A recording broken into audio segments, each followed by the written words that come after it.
Barsisa ko amma famna ko famne Jesisa ko leka kuma baye walin darbini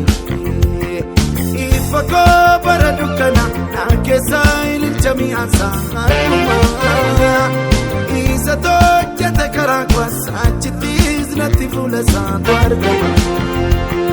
Kekesa ko bakeona Barsisa ko amma famna ko famne Jesisa ko leka kuma baye walin darbini Ifa ko baradukana na kesail jami'an sa'aduma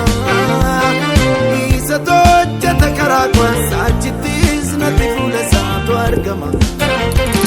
Sa'achitiz natifula sa'adwargama Natifula sa'adwargama